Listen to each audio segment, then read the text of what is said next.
Hi there, my name is Michael. I'm the Chief Choppity Officer at Choppity.com. Now in this video, I'm going to show you how you can be tracking 2, 3, 4, 5, I don't know how many speakers are in your podcast, but multiple speakers in your short form clips. So make sure you have uploaded your video or you've gone ahead and imported it directly from YouTube.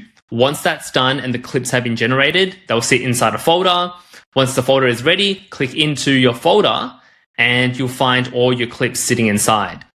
Now, I've gone ahead and found a specific clip where there is a scene where there are 2 speakers. So I'm just going to go ahead and click into the actual clip itself. You can see that if I scroll all the way down to the end and I click down here, you'll see that in this scene, if I go ahead and click into crop, you'll see that there are actually 2 speakers.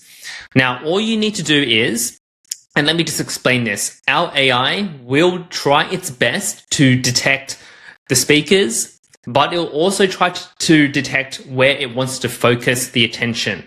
Now, in this specific scene, Stephen Bartlett is actually speaking. So that is why it doesn't actually crop or show the other person.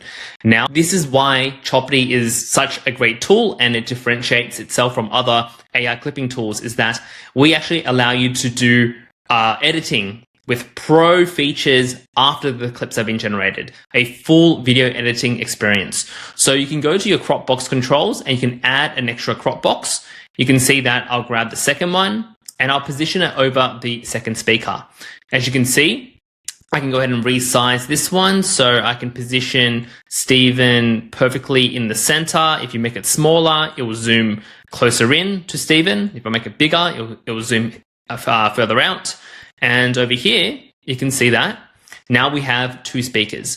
Now, let's say there's a third speaker sitting in the middle and we want to adjust that and make them visible. Add another crop box. So once again, we'll have to adjust this one a little bit more because now you'll see that our AI will automatically position all 3 in rows, making best use of the real estate.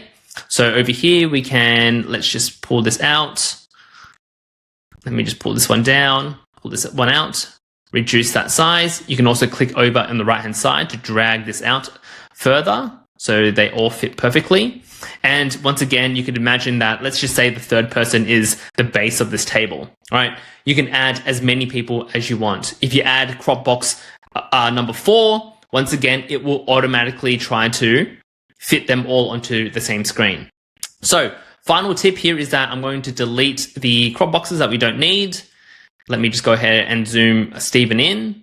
Now over here, let's say that the speaker is actually moving back and forth, and we also want to make sure that if we've added this new crop box, it's going to be tracking this speaker within this scene. As you can see, it's in the 4th scene. So if we go back in the timeline, you can see that in this camera view, it's the 3rd scene. But once the camera view changes to this view where there's 2 speakers, it's the 4th scene. We can click on this box. We can hit follow.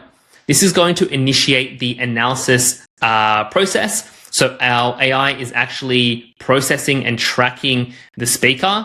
Now, because she's not actually moving a lot, it's going to be pretty easy for it to track.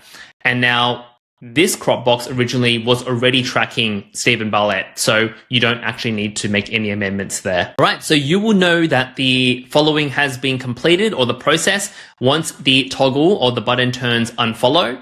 And over here, go back down to my timeline, I can hit play. It was a journey. It was a real journey. Yeah. I think that's important. And you can see that this is perfect. So hopefully this gives you a better understanding of how you can start to track multiple speakers within a scene in Choppity.